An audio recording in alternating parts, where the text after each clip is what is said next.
Hello दोस्तों। आज dear student नहीं बोलेंगे, है ना? क्यों? क्योंकि आज सब लोग बराबर के हैं या मुझसे सीनियर भी हो सकते हैं। सीनियर होंगे, हो सकते हैं। ठीक है, तो आप सभी दोस्तों के लिए पहले तो जब मैं क्लास स्टार्ट कर रहा हूँ तो मेरा जो इंट्रोडक्शन है आज आपके लिए खास मकसद है इस चीज़ का, क्योंकि जो चीज़ें मैं आपको सजेस्ट करने जा रहा हूँ दोस्त, आपको पता होना चाहिए कि जो पर्सन आपके सामने है क्या उसने स्वयं उन चीज़ों को जिया है या एक्सप्लोर किया है। यूपीएससी जर्नी में मुझे ऐसा लगता है कि किताबी बातें डिसीजन मेकिंग में बहुत ज़्यादा प्रभावी नहीं हो पाती हैं, क्योंकि ये एक रिग्रेस प्रोसेस है। इस प्रोसेस में जब तक आप घुसेंगे नहीं, जब तक उसमें गो थ्रू नहीं होंगे, तब तक आप उतना एक एग्जैक्ट आइडिया लेकर डिसीजन मेकिंग नहीं कर पाते हैं। तो पहले मिनट में जस्ट मैंने आपको इसीलिए बोला कि आज का जो 26 प्लस ईयर्स वाले लोग हैं, मेरी जर्नी आईआईटी दिल्ली से शुरू होकर मैंने वहाँ से मास्टर्स किया, उसके बाद पढ़ाया हायर मैथमेटिक्स में। यूपीएससी में भी एक मेरा मतलब मुझे लगता है कि I had a wonderful journey. Policy making में भी इंगेज्ड हूँ। पीएचडी के जो इंटरव्यूज होते हैं या जो हायर स्टडीज की ओर एस्पिरेंट्स मूव करते हैं, उनके लिए भी बोर्ड में इंटरव्यू में भी बैठने का मौका मिला है।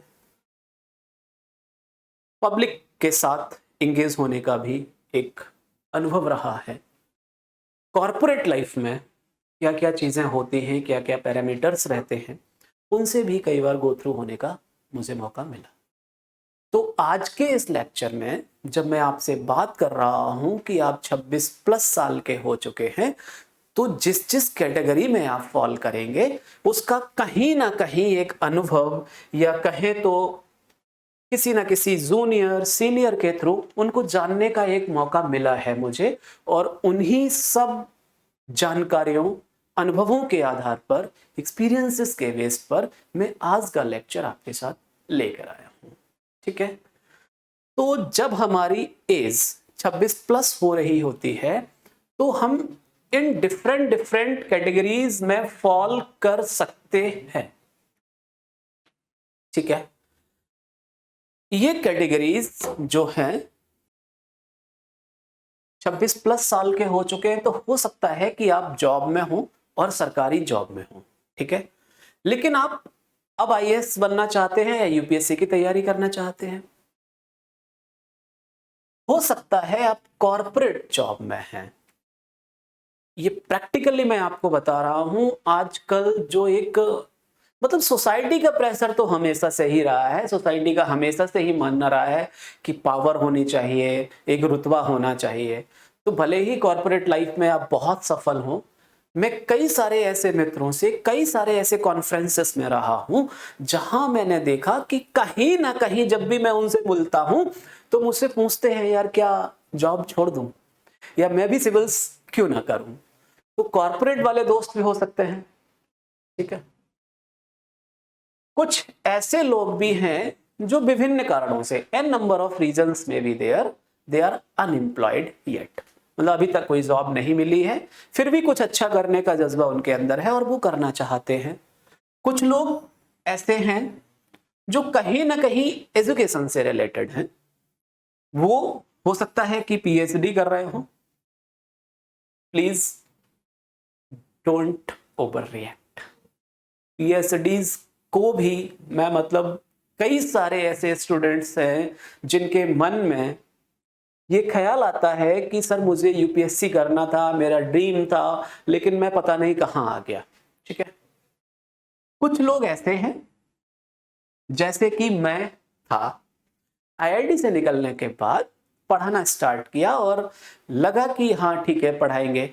फिर पढ़ाते पढ़ाते, जैसे मैं हायर लेवल पे पढ़ा रहा था, CSIR GATE, IIT exam, TFR वालों को मैं ट्रेन करता था।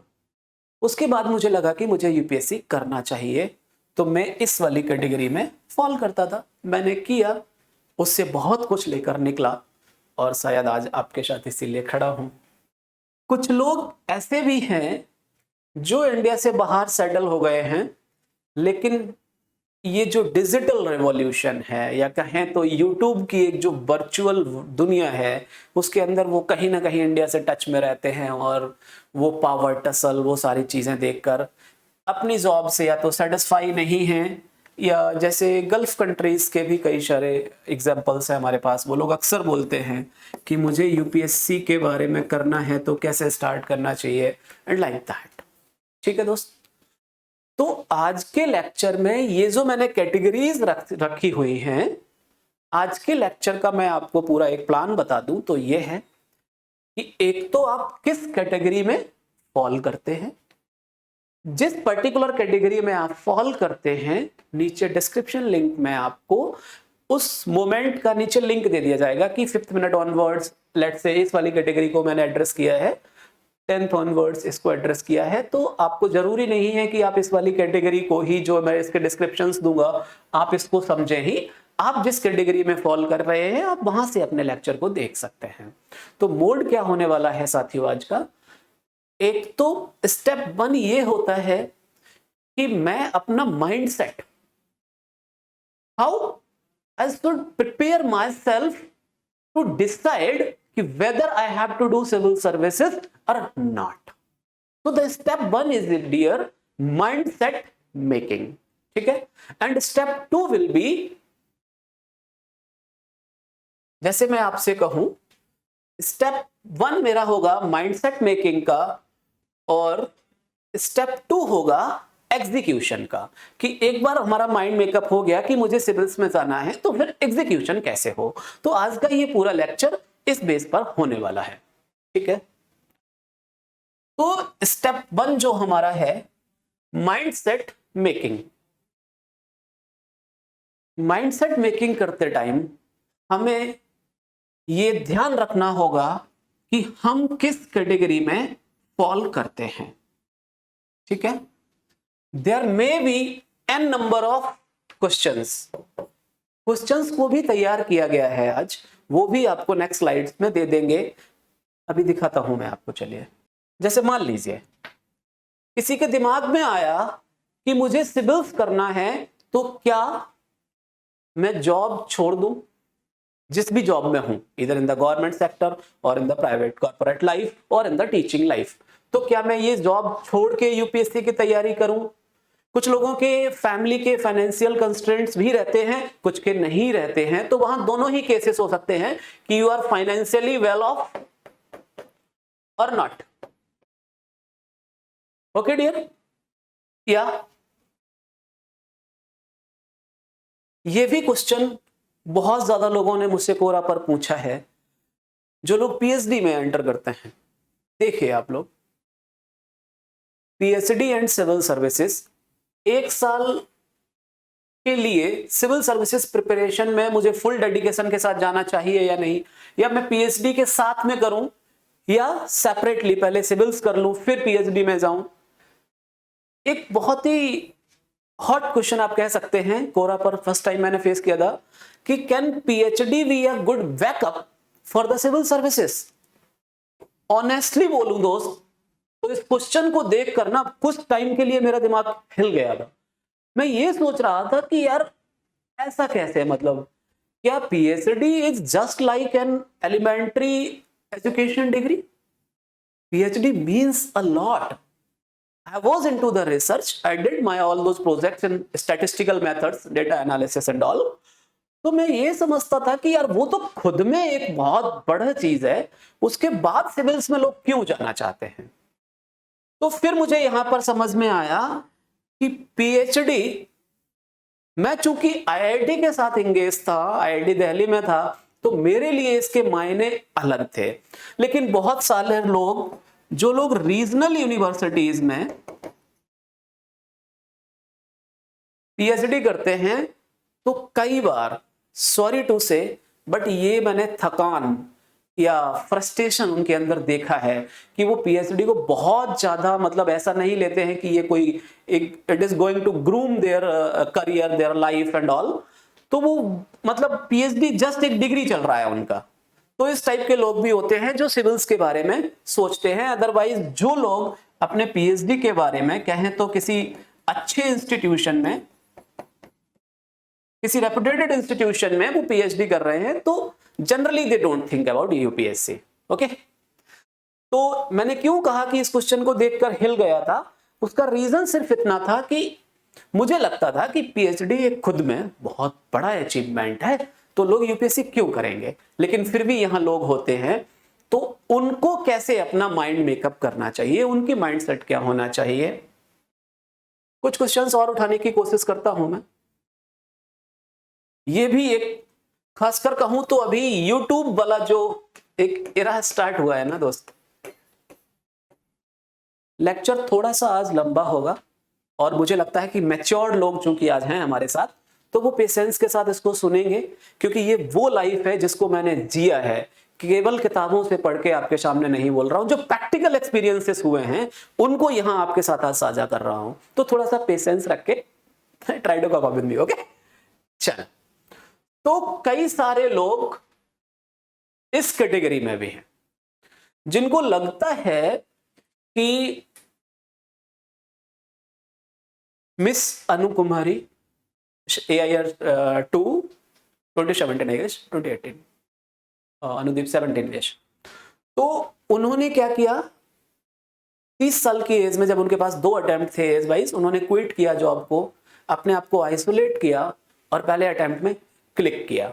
ठीक है, तो उसके बाद मैं कई सारा एक ट्रेंड ऑब्जर्व कर रहा हूं कि इस कैटेगरी में बहुत सारे लोग हैं जिनके दिमाग में यह चल रहा है कि क्या मैं अब यूपीएससी की ओर मूव करूं।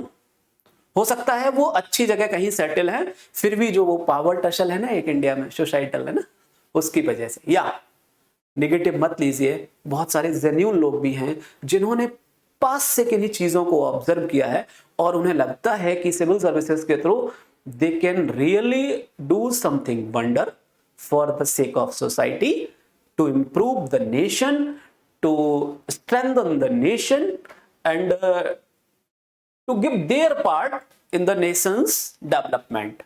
तो ऐसे लोग भी हैं, पॉजिटिव नेगेटिव दोनों हैं। ठीक है, तो कुल मिलाकर इस टाइप के क्वेश्चंस रहते हैं। कुछ लोग ये है, मान लो वो मैथ्स में अच्छा कर रहे हैं, तो उन्हें ऐसा लगता है कि मैं यूपीएससी करता हूं तो मैथ्स ऑप्शनल रख लूंगा और इंटरव्यू में भी ये मुझे फायदा करेगा क्योंकि मैं हायर स्टडीज में हूं। तो इस टाइप के क्वेश्चंस भी कई बार मैंने कोरा पर मतलब मैंने आंसर किए हैं। मैंने आपको कहा था कुछ लोग बाहर रहते हैं। This question I faced 1 year back, one person ही was doing some job I think in Bahrain, तो उन्होंने हमसे कहा था कि वो यूपीएससी करना चाहते हैं और कैसे उनको इसको एग्जीक्यूट करना चाहिए। तो उसके लिए भी मैंने एक डिटेल्ड आंसर उनको दिया था और उस पर 1 साल तक मैंने ऑब्जर्व भी किया चीज़ें कैसे चल रही हैं। बैक टू बैक हम टच में रहे, एक दूसरे से मैसेज के साथ बात करते रहते हैं, तो क्या मेरे अनुभव रहे, इन चीज़ों पर भी हम बात कर सकते हैं। ठीक है, तो ये सारा कुछ जो आपके सामने मैंने दिखाया, क्वेश्चंस क्या क्या चीज़ें हो सकती हैं और हम किस कैटेगरी में फॉल करते हैं, तो हमें किन चीज़ों को याद रखना चाहिए, समझना चाहिए। एक तो सिविल्स का डिसीजन लेने से पहले और फिर सिविल्स की तैयारी के लिए क्या करना होगा। ओके दोस्त, चलो, तो फिलहाल अब हम एक एक कैटेगरी के साथ आगे बढ़ेंगे। यहां से मैं आपसे ये कहूंगा कि आप जिस भी कैटेगरी में हैं उस वाले पार्ट को वीडियो में देख लीजिए, बाकी को आप स्किप कर सकते हैं। ठीक है दोस्त, तो बढ़ा जाए आगे। चलिए, अब हम स्टेप 1 पर आते हैं, माइंडसेट मेकिंग। ठीक है, तो कैटेगरी हमारा क्या है दोस्त, यहां पर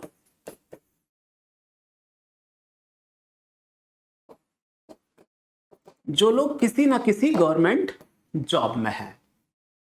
मान लो कोई ब्लॉक एजुकेशन ऑफिसर है, या कोई स्टैटिस्टिक्स डिपार्टमेंट में है, या कोई हायर मैथमेटिक्स डिपार्टमेंट में क्लर्क है। ये जो मैं एग्जांपल आपको दे रहा हूँ, इन लोगों के साथ मैं रूबरू हुआ हूँ, इनका मैंने काउंसल किया है, इनकी मेंटरिंग की है, तो वो जो प्रैक्टिकल एस्पेक्ट्स निकल कर आए मैं वही आपके साथ साझा करूंगा। ठीक है, तो जब आप यूपीएससी के बारे में सोचना चाहते हैं, उससे पहले आपको क्या क्या पैरामीटर्स ध्यान रखने चाहिए अगर आप गवर्नमेंट जॉब में हैं। ठीक है, चलो, सबसे पहली चीज कि आपका जॉब शेड्यूल क्या है। ठीक है, जॉब शेड्यूल क्यों मैटर करता है? फॉर एग्जाम्पल, आपने जनरली जो हमारा है 10 to 5 आपका जॉब है। ठीक है, तो गवर्नमेंट जॉब वालों को अक्सर कर ये एक रहता है कि इसके बाद का टाइम तो मैं फ्री हूं और इसके पहले वाला टाइम मेरे पास पूरा है, इसमें मैं सिविल्स की तैयारी क्यों ना कर लूं, मैं हायर पोजीशन के लिए तैयारी क्यों ना करूं।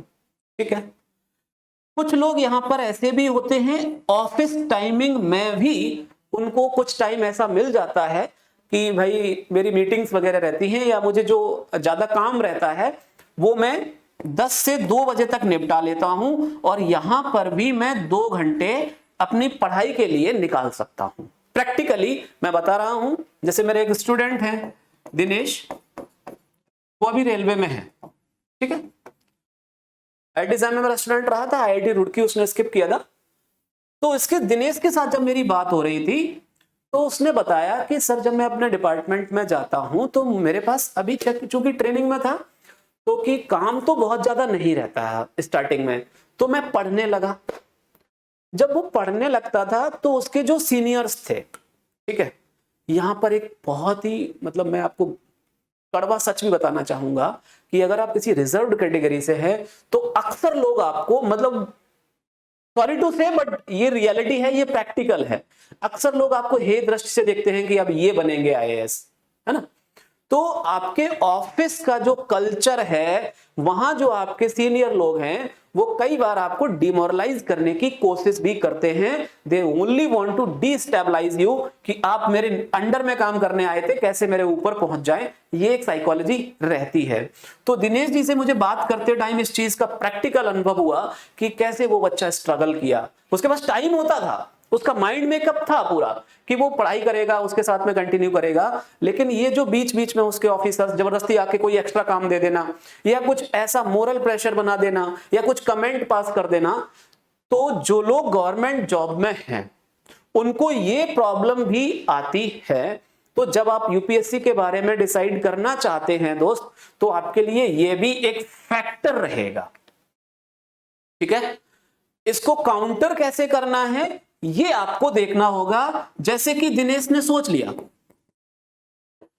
यहां मैं मिस्टर कलाम सर को याद करना चाहूंगा, उनका एक स्टेटमेंट जो मैंने मेरी लाइफ में भी फॉलो किया। उन्होंने यही कहा था, if you salute your duty then no need to salute anyone else.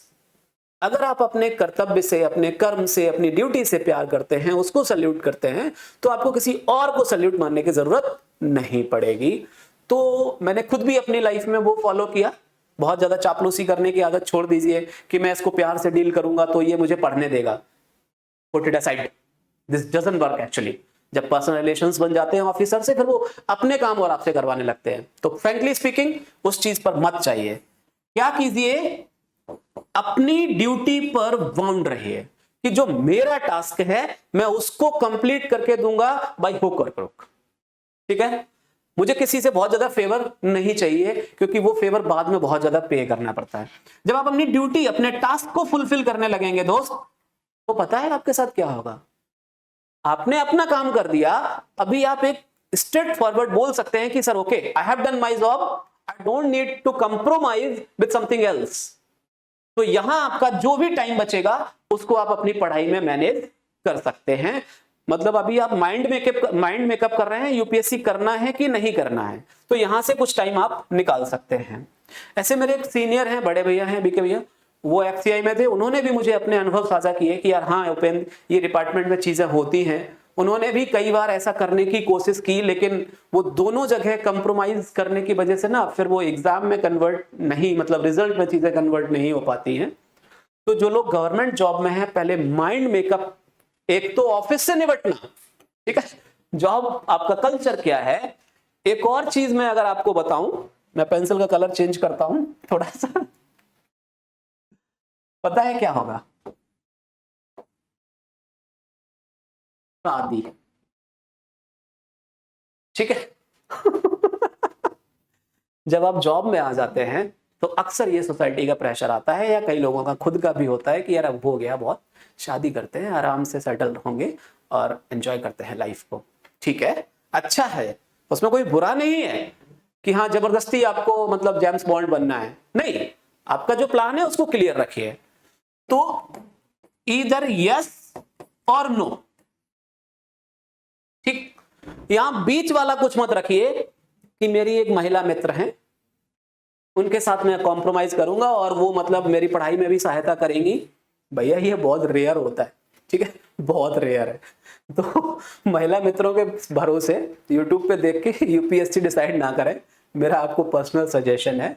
हाँ, कई बार लोग ये सोचते हैं कि वाइफ अच्छी होगी तो हमें सपोर्ट करेगी, लेकिन प्रैक्टिकली बोलूं 99% कल हमारे शिबू जी ही बोल रहे थे कि उनका सोने का टाइम कुछ अलग है और उनका अलग है, बेचारे में क्लास है, उनको रात में सोना है, उनको रात में जगना है।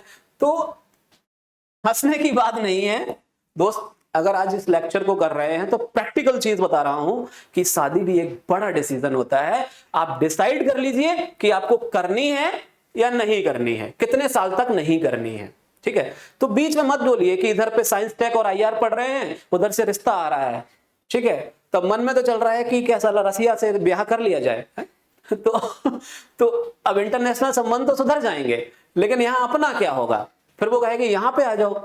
तो ये इंटरनेशनल संबंध, ये रिलेशन सुधारने की कोशिश थोड़ा सा ऐसा डिसीजन ना करें। एक बैलेंस्ड लाइफ अगर आपकी पॉसिबल है तो इसको कोशिश कीजिए, ठीक है दोस्त। तो गवर्नमेंट जॉब वाले लोग क्लियर हैं अभी, जैसे शादी हो गया अब, या फिर किसी के फैमिली प्रेशर्स भी रहते हैं, कुछ ऐसे मतलब बाउंडेशंस रहती हैं कि पैसा देना है, कुछ ऐसा करना है, तो एन नंबर ऑफ फैक्टर्स में बी देयर। लेकिन इन दो चीजों को जो साइकोलॉजिकली आपको वीक कर सकते हैं, उन दो टॉप पॉइंट्स को मैंने आपको उठाया यहां पर। यूपीएससी में जाना है कि नहीं जाना है, इसे डिसाइड करने के लिए आपको इन चीजों पर गौर करना चाहिए, और जाना है तो फिर सॉर्ट आउट कीजिए कि मैं जाऊंगा कैसे, ठीक है। जैसे आप सोचते हैं कि मुझे यहां पर, आपने सोचा था कि मुझे 5 घंटे पढ़ने को मिलेगा, लेकिन 5 घंटे पढ़ाई नहीं हो पा रही है, और आपने 1.5 साल का प्लान किया था, मान लीजिए आपकी 3 घंटे ही पढ़ाई हो रही है, तो आप उस 1.5 साल के प्लान को 2.5 साल पर ले जाइए, 2.5 ईयर्स पे, क्योंकि पढ़ाई तो करनी पड़ेगी ना। और ये प्रैक्टिकल सॉल्यूशन बता रहा हूं जिनके साथ मैंने लोगों को सजेशंस दिए और उन्होंने वर्क किया and they really executed with good results actually. तो अपने को करना क्या है, प्रैक्टिकल रहना है, सारे फैक्टर्स को कंसीडर करना है, और उसके बाद एक फ्लो चार्ट, एक डायरी मेंटेन कर लीजिए कि मुझे यूपीएससी करना ही है, तो फिर प्लान कितना किया जाए। इमोशंस में आके प्लान मत कीजिए कि मैं जॉब छोड़ देता हूं, कई बार ये भी यहां पर फ्रस्ट्रेशन आता है। तो मैं आपको बताऊं दोस्त, अगर आप बहुत स्टेबल हैं फाइनेंशियली, फैमिली से आपको ऐसी बहुत कोई चिंता नहीं है कि मैं ये जॉब छोड़ दूंगा तो दूसरी मतलब मुझे मिल ही जाएगी, ऐसा कुछ आपका नहीं है, तो फिर जॉब क्विट करने का डिसीजन ले लीजिए। नहीं तो मेरा पर्सनल सजेशन ये रहता है कि एक बार गवर्नमेंट जॉब में आने के बाद आप मैनेज करने की कोशिश कीजिए, बजाय 1 साल में आईएएस बनने के आप अपने प्लान को 2-2.5 साल पे कर लीजिए। पढ़ने के घंटे कम ही तो मिल रहे हैं, आराम से कंटिन्यूस प्रोसेस में रहिए, दिक्कत क्या है, कहीं डिजास्टर तो नहीं होगा ना एकदम से आपने जॉब छोड़ दिया। अब घर वाले प्रेशर दे रहे हैं आपके ऊपर कि एक तो जॉब छोड़ दिया, and I know many aspirants, दोस्त मैं प्रैक्टिकली बता रहा हूं, उन्होंने जॉब छोड़ने का डिसीजन लिया और 2 साल तक, मान लीजिए 3 साल तक यूपीएससी नहीं हुआ, क्योंकि लक फैक्टर है यहां पर भी बहुत इन्वॉल्व। किसी एक स्टेज पे बाहर हुए, अब वो उस स्टेज पर हैं, वो ये सोचते हैं कि हमने साला क्या सोच के उस दिन वो डिसीजन लिया था कि मुझे जॉब छोड़ना है। तो be practical, be analytical while making your mindset, while preparing your mind for UPSC civil services. Getting my point or not? चलिए आगे बढ़े। तो अभी केवल मैं माइंड मेकिंग बता रहा हूं, अब इसके बाद एग्जीक्यूशन कैसे करना है, यूपीएससी की तैयारी कैसे करनी है, वो एक सेपरेट है, उसके लिए अलग से एक अपना लेक्चर होगा, और उसके भी मेरे अपने तरीके हैं। जो लोग माइंडसेट मेकर्स सीरीज फॉलो कर रहे हैं उनको पता है कि मैं बेटर एग्जीक्यूशन के साथ उस पर आ रहा हूं। तो आज माइंडसेट मेकिंग जो अलग अलग कैटेगरीज हैं उनकी करने की मैं कोशिश कर रहा हूं। चलिए आगे बढ़े। दूसरा था कॉर्पोरेट।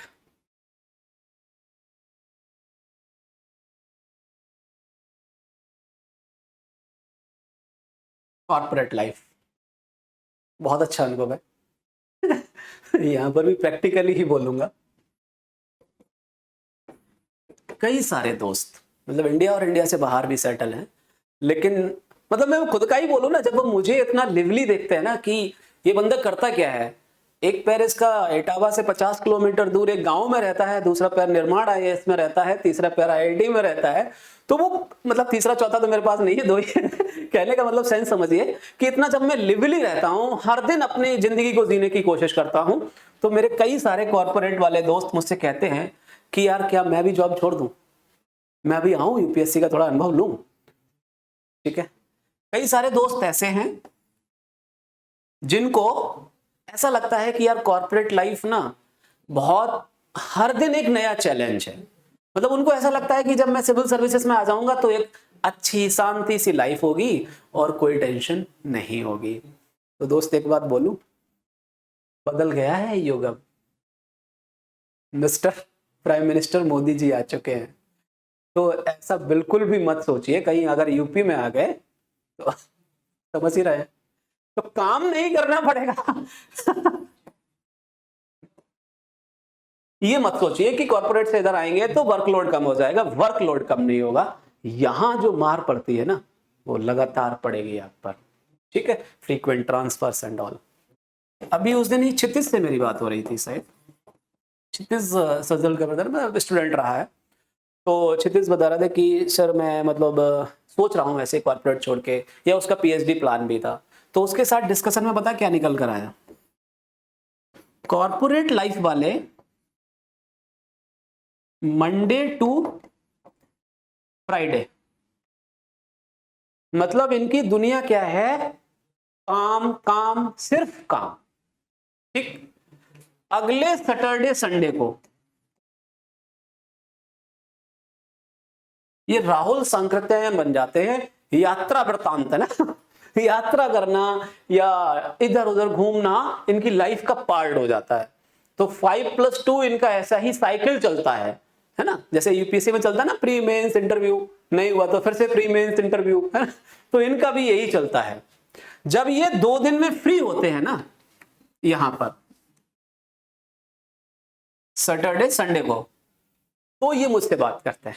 सारे लोग नहीं, मतलब जो मेरे टच में है कि यार यूपीएससी करना चाहिए क्या, लग रहा है सैटरडे संडे पढ़ूंगा तो हो जाएगा, वीकेंड बैच ज्वाइन कर लूं क्या, इस टाइप की क्वेरीज रहती हैं। या कोई गुड़गांव में रहना है, कल ही मैंने एक आंसर दिया था कि कोई गुड़गांव से दिल्ली मतलब अपना कोचिंग अटेंड करना चाहता है तो उसको क्या ऑप्शन लेना चाहिए, लाइक दैट। तो ये जो सैटरडे संडे वाली फीलिंग है, ध्यान से सुन लीजिए दोस्त, इससे यूपीएससी नहीं निकलेगा। सही सुना आपने, नहीं निकलेगा। ठीक है, क्योंकि यूपीएससी का जो लाइफ मतलब जो पढ़नी होती हैं चीजें, भले ही आप किसी बैकग्राउंड से रहे हों, मैक्सिमम लोग जो कॉर्पोरेट लाइफ में हैं वो ह्यूमैनिटीज वाले तो बहुत कम लोग होते हैं, फिर भी आपको काम तो करना पड़ता है, आपको पढ़ना तो है, चीजें इजी हैं, ज्योग्राफी है, पॉलिटी है, वही चीजें जो आपने 10th ऑनवर्ड्स 10th से पहले पढ़ी थी। लेकिन जब आप इस प्रोसेस में आते हैं तो एक लंबे टाइम के लिए ये आपके दिमाग में चलनी चाहिए। आपने 1 घंटे अगर पॉलिटी पढ़ लिया तो फिर 2 घंटे उसको सोचने के लिए चाहिए। और केवल आप ये सोचें कि मैं 3 घंटे पढ़ाई करूंगा और सोचने वाला अपना काम बाद में करता रहूंगा, तो ये बाद में ही होगा, एग्जीक्यूट कभी नहीं होगा ये। ठीक है, तो जो लोग सैटरडे संडे को सोचकर इस फील्ड में आना चाहते हैं, मेरा उनको एक ही सजेशन है, please think about it twice और थ्राइस। 5 बार सोचिए कि केवल सैटरडे संडे से यूपीएससी नहीं होने वाला, आप कितने ही फ्री यहां बने रहे। ठीक है, दूसरी चीज, कॉर्पोरेट वालों के साथ अक्सर ये होता है कि हाँ वो रिजल्ट ओरिएंटेड होते हैं, टास्क ओरिएंटेड होते हैं, जो उनको काम दिया जाता है, उनको डेडलाइन होती है, उस पर काम करने के आदी होते हैं। तो वो ये सोचते हैं कि हम सैटरडे संडे वर्क करके ही अपना पूरा करते रहेंगे, तो practically it will not be feasible. Yes, there is an option जहां आप ये सोचें कि जो कॉर्पोरेट लाइफ है मेरी, 8 साल से जो मैं काम कर रहा हूं, ये भी एक क्वेरी थी, मैंने पर्सनली हैंडल किया था इस क्वेरी को। अभी नाम, क्योंकि कई सारे लोगों से बात होती है, मेरी नाम याद नहीं आ रहा है, लेकिन हाँ उनका ये था कि वो 8 साल से थे कॉर्पोरेट लाइफ में और अब सिविल्स में जाना चाहते हैं। लेकिन उनका खुद का ये कहना था कि सर अगर मैं 2 साल मार्केट से दूर हो जाता हूं, इस कॉर्पोरेट लाइफ से दूर हो जाता हूं, तो मेरा डिमांड, जो मेरा पेमेंट है, उस पर ऑब्वियसली नेगेटिव इफेक्ट आएगा। क्या मैं बाद में उसको कॉप अप कर पाऊंगा? ये भी क्वेश्चन आप अपने आप से पूछिए कि आपको, मान लीजिए आपने कॉर्पोरेट जॉब छोड़ दिया, ठीक है, जॉब छोड़ दिया, कंप्लीटली यूपीएससी पर आ गए, लेट्स से 1 और 1.5 ईयर्स, ठीक है। इसके बाद हुआ तो वेल एंड गुड, बहुत बढ़िया। कनिष्क कटारिया, अनु कुमारी, बहुत सारे एग्जाम्पल्स आपके पास यहां पर मिलेंगे। लेकिन दोस्त, फिर मैं ये कहूंगा, आप ऐसा मत समझिए कि मैं नेगेटिव बोलता हूं, इसलिए पहले पॉजिटिव बोला, नेगेटिव भी बोल रहा हूं कि ऐसे कई लोग हैं, 10 लाख लोग फॉर्म भरते हैं अप्रॉक्स, उसमें से 1 लाख लोग तो ऐसे रहे होंगे ना जिन्होंने इस साल मतलब इस टाइप का डिसीजन लिया होगा। बाकी के कहां गए? 2, 4, 10 लोगों के सिलेक्शंस पढ़ लेने से क्या बाकी के सीरियस नहीं थे? सीरियस होते हैं। लेकिन यूपीएससी में जो एक लक फैक्टर भी इन्वॉल्व होता है, उस पर बहुत चीजें निर्भर करती हैं। लक फैक्टर में ऐसे नहीं बोलूंगा कि हाँ मेरी किस्मत थी तो मैं मंगल ग्रह पर पहुंच गया, नहीं। ऑप्शनल सिलेक्शन, इंटरव्यू के दौरान आपका क्या पोजीशन है, या मेंस के हेक्टिक शेड्यूल के दौरान आप संभाल पाए या नहीं संभाल पाए, प्रीलिम्स वाले में आपकी अप्रोच क्या रहती है, तो बहुत जगह बाहर रहने के चांसेस होते हैं। तो आज जो मैं लेक्चर ले रहा हूं माइंडसेट मेकिंग, इस माइंडसेट मेकिंग में आप इस पॉइंट को जरूर कंसीडर करें कि मैं कितना टाइम कॉर्पोरेट में दे सकता हूं, और जिसके बाद मुझे अगर वापस जाना पड़ा उसी लाइफ में तो मैं कैसे कॉप अप करूंगा उसके साथ, ठीक है। अगेन वो शादी वाला फैक्टर तो भैया सबके साथ चलना है, ठीक है, तो इसको तो यूनिफॉर्म फैक्टर मान लीजिए कि इसको पोस्टपोन किया जाए, प्रीपोन किया जाए, और कैसे यूपीएससी के साथ कॉप अप किया जाए। Is that fine? चलो, सो हमारे पास जो हमारा सीरीज चल रहा था, जो लोग अभी तक अनएम्प्लॉयड हैं, ठीक है, अनएम्प्लॉयड वाले लोगों को मैं बोलूंगा कम up with a better planning, ठीक है। What I mean by come up with the better planning, आप स्टेट पीएससी को भी ओपन रखिए। जैसे मान लो यूपीएससी, सॉरी, जो Uttar Pradesh state public service commission है, उसका जो सिलेबस है, जो पैटर्न ऑफ एग्जामिनेशन है, ऑलमोस्ट यूपीएससी से मैच करता है, ठीक है। या इसमें कुछ और भी एग्जाम, जैसे लोअर पीसीएस भी होता है, रेवेन्यू ऑफिसर, स्टैटिस्टिकल ऑफिसर्स, कई सारे एग्जाम्स होते हैं। तो जो लोग अभी तक अनएम्प्लॉयड हैं, 26 साल प्लस की एज हो चुकी है, तो please dear come up with an alternative plan कि यूपीएससी हुआ तो ठीक है, नहीं हुआ उसी के लिए तो माइंडसेट मेकिंग हो रही है। स्टेट पीएससी आपके पास एक ऑप्शन हो सकता है, या आप मान लीजिए कहीं पीएचडीज में या ह्यूमैनिटीज में, मान लीजिए कुछ लोग जेएनयू में एमए वगैरह करते हैं, लैंग्वेज में भी होता है कुछ इस टाइप का ऑप्शन, जर्नलिज्म एक पॉइंट हो सकता है आपके पास। तो इस टाइप के जो ऑप्शंस हैं, क्योंकि जब आप यूपीएससी की तैयारी करते हैं बहुत सारी चीजें इन एंड आउट आपको पता चल जाती है, तो कुछ लोग यहां पर भी अपना करियर खोज लेते हैं। मतलब 1-2 मित्र हैं मेरे जो अच्छा कर रहे हैं, अरे वो है ना यार, क्या तो नाम है उनका, रवीश कुमार जी भी शायद यही स्टोरी है उनकी, लल्लन टॉप वाले वो है ना, सौरभ द्विवेदी जी, उनका भी शायद ऐसा ही कुछ स्टोरी है, if I am not wrong, ठीक है। तो इसको मैं बोलूंगा बैकअप प्लान्स। यूपीएससी होता है तो ठीक है, नहीं तो अदर चीजों को भी मुझे साथ में लेके चलना पड़ेगा। Again the story is same. अब अगर घर वालों को बोला ना खासकर जो लोग रूरल बैकग्राउंड से होते हैं कि सब मुझे यूपीएससी करना है इसलिए मैं शादी नहीं करूंगा या मैं घर नहीं बसाऊंगा, तो क्यों बार बार बोल रहा हूं? जॉब वालों के साथ तो ठीक है, जो अनएम्प्लॉयड है ना, उनके साथ ये एक महामारी की तरह चल जाती है। सॉरी टू से, बट भैया इसको ख्याल रखना, नहीं तो ऐसा बैंड बजेगा ना तुम्हारा, ना तुम इधर के रहोगे ना उधर के रहोगे। तो मैं ये फिर से कहूंगा, मेरा जो प्रैक्टिकल एक्सपीरियंस है, बैलेंस्ड लाइफ, बहुत बड़े ख्वाब देख लीजिए, आपकी कैपेसिटी है तो ठीक है, नहीं तो छोटी चीजों को भी साथ लेकर चलिए और अपने जो आगे का प्रोसेस है उसको भी आगे बढ़ाते रहिए। ठीक है, चलिए नेक्स्ट कैटेगरी में आते हैं, इनटू स्टडीज वाले में। इसमें क्या है दोस्त, कुछ लोग जो पीएचडी कर रहे हैं, स्टार्टिंग में भी मेरी बात हुई थी अभी पीएचडी के ऊपर, अगर आप सही से पीएचडी कर रहे हैं तो आपको टाइम नहीं मिलेगा सिविल्स को पढ़ने का। मैं सही से बता रहा हूं, केवल फॉर्मेलिटी चल रही है तो ठीक है, अपना प्लान कर लीजिए कि आपके पास एक डिग्री आ जाएगी, उसके बाद असिस्टेंट प्रोफेसर वगैरह जो लाइंस खुलेंगी वहां अप्लाई करते रहेंगे सीएसआईआर नेट के थ्रू, और अपना काम वो तो चलता रहेगा, साथ में यूपीएससी भी चलता रहेगा। एज बढ़ रही है, कोई बात नहीं, कुछ अच्छा करने की आपकी चाहत है, क्योंकि रिसर्च में आपका दिल नहीं लग रहा है, जो पीएचडी का वास्तविक मोटो है, तो आप इधर भी काम कर सकते हैं। ठीक है, और बाकी साथ में जो आपका असिस्टेंट प्रोफेसर वाला लाइन खुलता है वही है, वहां पर है, उसके माध्यम से भी आप आगे बढ़ सकते हैं। दूसरे वाले लोग, जो लोग कई बार, जैसे आजकल एक जो पैटर्न है, मोस्टली आईआईटीज और एनआईटीज से जो लोग बाहर निकलते हैं, बड़े बड़े कोचिंग इंस्टीट्यूट्स उनको हायर कर लेते हैं। कुछ लोग जेई लेवल पे पढ़ाते हैं, कुछ लोग हायर स्टडी, मैंने बताया था मैं यहाँ पर था ही, तो जो जेई पढ़ा रहे हैं या जिनको मैथमेटिक्स पढ़ा रहे हैं, मैं मान लीजिए केमिस्ट्री पढ़ा रहे हैं, कोई भी एग्जाम्पल, मैं मैथ्स का हूं इसलिए मैं आपको बता सकता हूं। मेरे पास क्वेरीज भी बहुत सारे हैं जिनका मैंने प्रैक्टिकल एक्सपीरियंस देखा कि उनके साथ क्या हुआ। अनुज मलिक है, शलोनी भी शायद जेई पढ़ा रही थी पहले वंशल में, उन लोग ने सिविल्स का डिसीजन लिया। पहले दिमाग में ये चला कि यार मैथ तो पढ़ा रहे हैं, अच्छा ये चीज इनके साथ भी ट्रू रहती है कि चलो मैथ तो पढ़ा रहे हैं, उसको ऑप्शनल रख लेंगे, ऑप्शनल में अपने को थोड़ी सी मदद मिल जाएगी। तो मैं फिर से कहूंगा, अगर तुम जेई पढ़ा रहे हो तो भी उसका ऑप्शनल से कोई लेना देना नहीं। अगर तुम हायर लेवल पे पढ़ा रहे हो तो भी ऑप्शनल को बहुत ज्यादा अच्छा होगा, ये गलती मत कीजिए।